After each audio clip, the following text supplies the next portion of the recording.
Eu estava me lembrando de um processo de mentoria que eu fiz há um tempo atrás e era uma empresa do ramo de estofaria. Ela reformava sofás e fazia sofás sob medida. E a principal queixa dela quando nos contratou é que há 2 anos atrás ela vivia com a agenda cheia, ela tinha agendamentos para 3 meses.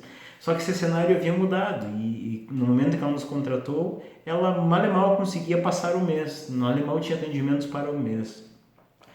E então, na visão dela, o que, que mudou? Mudou que surgiu um monte de concorrentes, e de fato é verdade, surgiram mesmo, só que esses concorrentes acabavam competindo com ela com preço, com valor muito mais competitivo, muito mais barato, e alguns até com produtos prontos, produtos de boa qualidade, mas produtos muito baratos, produtos com preço bem mais acessível do que o dela.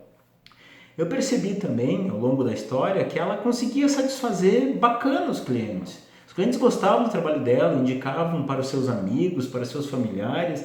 Ela também tinha um bom número de arquitetos e arquitetas que indicavam o trabalho dela a cada reforma, a cada obra, o projeto customizado que faziam. Mas, já na entrevista, eu fiz algumas perguntas. E a primeira pergunta foi: qual é o diferencial da sua empresa perante as demais? E ela me respondeu com aquele sorriso de orelha a orelha, dizendo assim: olha, meu diferencial é que eu tenho uma boa qualidade e eu entrego o meu produto, o meu serviço, o que eu vendo dentro do prazo. Imediatamente eu pensei, mas isso não é diferencial. Isso me parece obrigação, você ter um produto de qualidade e você cumprir prazo combinado com o cliente, mas não discuti com ela. Fui para a segunda pergunta, que é tentar entender qual é o cliente, como é que é o cliente ideal para ela. Ela simplesmente me respondeu que o cliente dela é qualquer pessoa, qualquer empresa que precisa reformar um estofado ou mesmo fazer um estofado sob medida.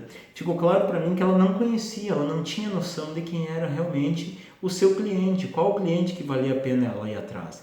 E a terceira pergunta foi como é que ela se comunicava com esses parceiros, com esses arquitetos ou mesmo com esses clientes. E a resposta foi seca e direta: Facebook. Mas notei que o Facebook dela não tinha grandes coisas, era uma página lá com algumas fotos apenas. Bem, como que a gente resolveu o problema dela, o problema dessa estofaria, é assunto para um outro vídeo. Hoje eu quero me ater aqui aos 3 erros que ela cometeu e que eu vejo que muito empresário comete. O primeiro erro é ele não saber, não ter claro quais os seus diferenciais.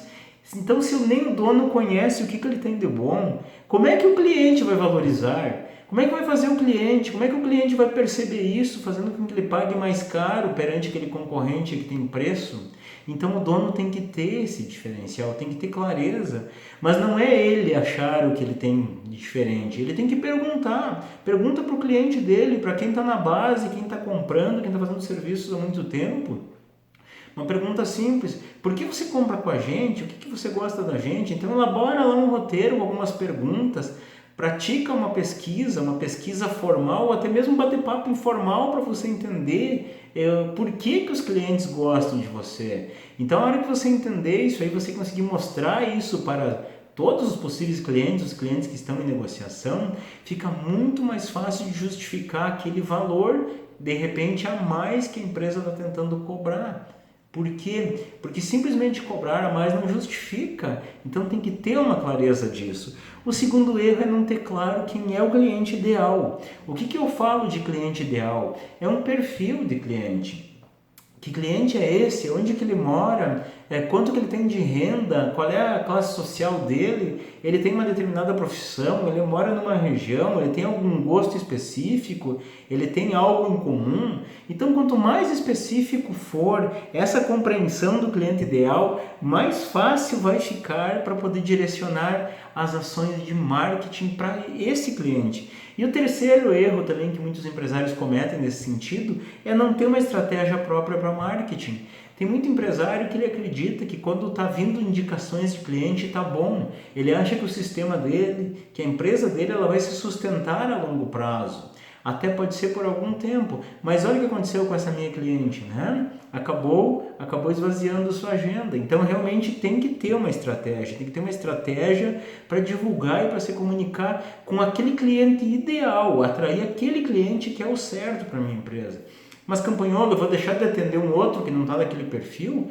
Claro que não. Eu estou dizendo que você vai ter um direcionamento para o ideal, mas é óbvio que se vier aquele que talvez não seja o ideal dentro do foco que você tem desenhado como cliente ideal, você vai atender do mesmo jeito, vai negociar, vai fechar um negócio lá sem problema nenhum. Outra coisa que eu ouço quando falo disso, mas olha, minha empresa não tem verba para marketing. Ok, usando a criatividade, marketing é uma coisa muito barata, muitas vezes sai até de graça, utilizando rede social bem feitinho, mas como que faz isso, campanholo? Bom, isso também é um assunto para outro vídeo, um assunto para outro tempo, porque senão a gente estoura demais aqui o tempo do nosso vídeo.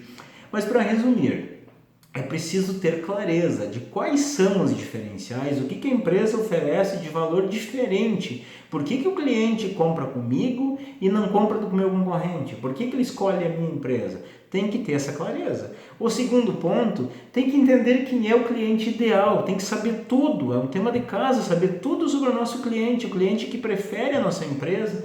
E aí sim, eu vou para o terceiro ponto, que é ter uma estratégia de marketing bem desenhadinha para atrair esses clientes para o meu negócio. Era isso. Você gostou desse vídeo aqui? Siga a gente aí, siga o canal da Viva Positivamente ou chame outros amigos, outros empresários também para participar aqui do canal do Telegram, que a gente está fazendo o possível para tentar levar o maior número de informações para ajudar o empresário. Um forte abraço e eu desejo que você viva positivamente.